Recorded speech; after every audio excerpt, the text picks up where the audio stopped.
All right, welcome back to part 2 of handling sales objections, right? If you didn't watch part 1, click somewhere on the video, little button here, or you can go in the description below as well, and you can watch it there. So like, comment, subscribe, let's get into this. So in the last video, we covered 3 sales objections. I'm gonna go over 3 more in this one. I might actually do a part 3 because there's actually a crap ton of sales objections that we can go over. The next one is gonna be, I have to talk to my partner first, right? That's another big one. If you hear that objection, the reason why they're saying that is because they know their partner is probably gonna say no, right? And the thing too that I use on this is like, listen, in our Calendly questions, we ask them, is there a person on the phone who needs to be present in order for you to make a decision? And we can use that as leverage on the call to the point where we're like, hey, listen, you told us in your questionnaire that you can take action today and there's no one else that's required to make a decision. So you lied to me? That's where you're putting the risk reversal on them of like, whoa, like this person actually doesn't want to be a part of what I'm doing. Because if they don't want to be a part of what I'm doing, now it's kind of as if the roles have reversed. Now you as the salesperson are leveraging and going after them. And now you're kind of detaching yourself from the sale. You don't really care anymore. Now you're like, listen, like, I don't even want the sale because I don't trust you now. And when you play that game of like, kind of like fetch, you're putting them in a position where now they have to prove themselves to you.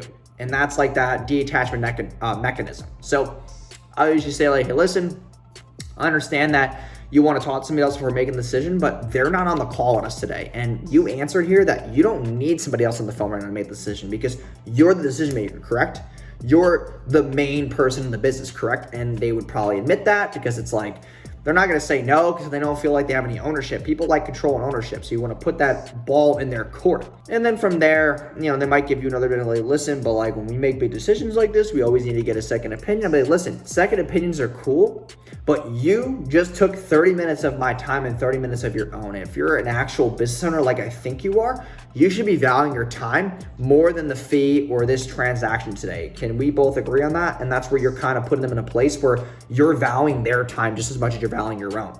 So now it's like this respect mechanism. And then you can go into like, hey, listen, I know you want to talk to your partner, or the whole wife thing. That's like the same exact ordeal as when people say, hey, listen, I got to talk to my wife or my husband first. The objection handle I use for that is like, listen, like I get it, but this person wasn't on the phone and you're not able to regurgitate the whole 32 minutes of this phone call to that person. Can we agree on that? Like you're not going to sit there for 32 minutes and explain to them every single word that came out during this conversation.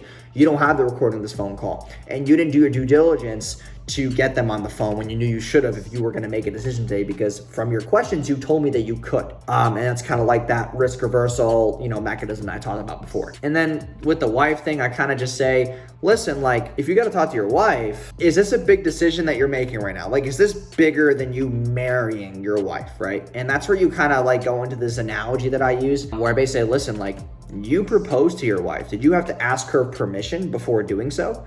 And then they'll be like, well, no, because like, you know, that's not how it's supposed to be. I'm like, listen, that's not supposed to be either. But you made that decision and she was pretty happy with that decision, correct?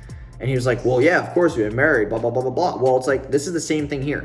If you know this is going to grow your business, you don't need permission from your wife because she should be satisfied with the decision as well. You're trying to better yourself, your business. You can afford more things for her, your kids, your house, your family, whatever the case may be. Would you agree with that? Like, that's where you're pulling them back into the simple analogies of talking to a 5-year-old. And that's how I kind of pull them back through that objection, which is like, hey, I got to talk to my partner, I got to talk to my wife. That's how I usually handle those objections. The other thing is, another objection is we're already working with this competitor or company, you know, I can't move forward right now. And that's where you have to kind of go for the deposit route and understanding time, because now it's like, okay, you're already working with this other company, but you just took 4 minutes in the beginning of the call to bitch and complain about them. So you want to get out of that as fast as possible, correct? Okay, well, if you can just sign this simple agreement or pay the simple deposit, I can lock you in now.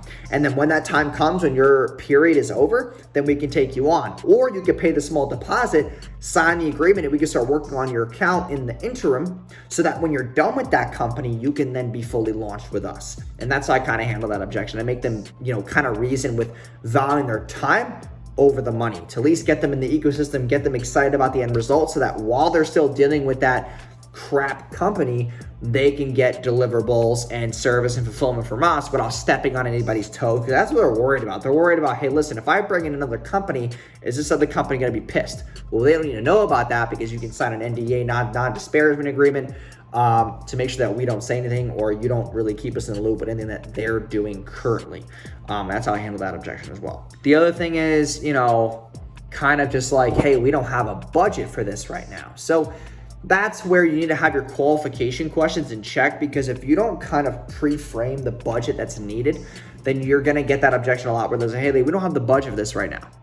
Well, listen, like, if you don't have the budget, you answered this question, right? And you always want to have the questions in your Calendly, questionnaire, type form, whatever. Make sure you're handling like price, time, prior obligations, where you currently are in the business. Are you currently running ads? Are you currently doing X, Y, and Z? So you can use those things as leverage. Because if I put in my questionnaire like we do, are you able to invest, $2,000 or more, $1,500 or more in your business to ensure results monthly, right? If they answer that, then they can fit in the program, okay? Because that's the minimum requirement, to where when they're on the phone, they're saying, hey, I don't have the budget. Well, listen, you told us that you do.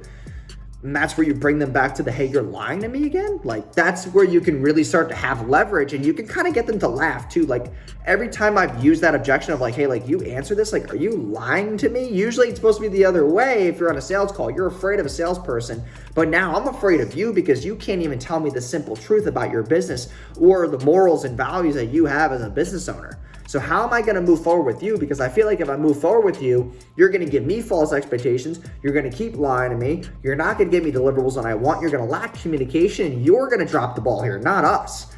And that's where you can completely change the conversation around. So that's kind of how I would handle those. I might come up with a couple more sales objections to make a part 3, but I hope you guys enjoyed this video. If you did, please like, comment, and subscribe down below. And if you have any other questions that you want me to answer, just comment down below. I'll make a whole separate video on them. If I can get like a good 2 to 3 more questions, I'll make another video just like this. So thanks again, and I'll see you guys in tomorrow's video. Peace.